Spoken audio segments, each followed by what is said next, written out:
সোণাপুৰৰ পৰা মই জুবিন গাৰ্গে কৈছো, ছিংগাপুৰত কোনো সেইকেইটা তাত নাই নহয়। মই এতিয়া খাৰঘুলি কাহিলীৰ পৰা কতোৱে নাই। মই এতিয়া সোণাপুৰ, মাথো সোণাপুৰ। সোণাপুৰে মোৰ শেষ ঘৰ, শেষ মঞ্চ। এতিয়াৰ পৰা গান নাগাওঁ আৰু মই মাথো শুনিম।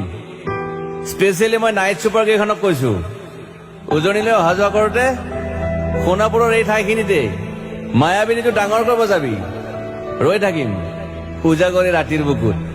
মই আগতেও কৈছিলো আৰু এতিয়াও কৈছো, মোৰ কোনো জাতি নাই, মোৰ কোনো ধৰ্ম নাই। সৰু সজাত দেখুৱাই দিলো কোন হনে তাত ব্ৰাহ্মণ, কলিতা, আলী, ৰহমান, ডেকা, বড়ো, ৰাভা, পূজাৰী আৰু এইটো কি কয় নমাজ পঢ়াই যে মৌলবীও আহিছে সৰু সজালৈ। I love people, I love man.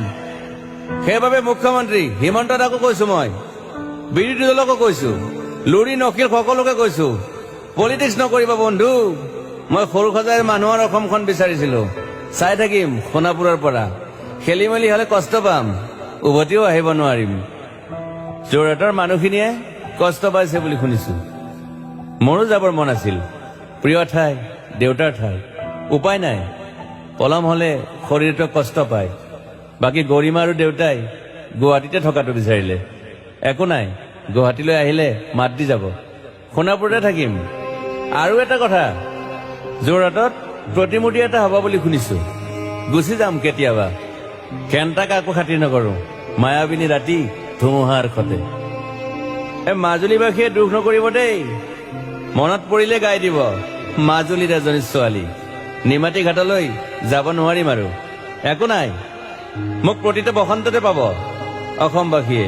শৰতত গাইছো, বহাগত গাইছো, ৰ'দত গাইছো, বৰষুণত গাইছো। দুখৰ গান, সুখৰ গান, শিশু, মুক্তি, মায়া, অনামিকা। মাথো নতুন গান গাব নোৱাৰিম। বন্ধ হৈ থাকিল চেলা সকলো।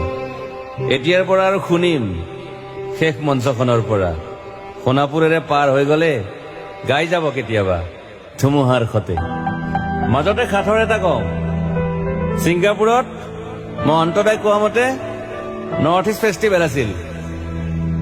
মই আগতেও কৈছো, সাগৰ মোৰ প্ৰিয়। সিদ্ধাৰ্থ, শেখৰ, মই একেলগে সাগৰ গলো।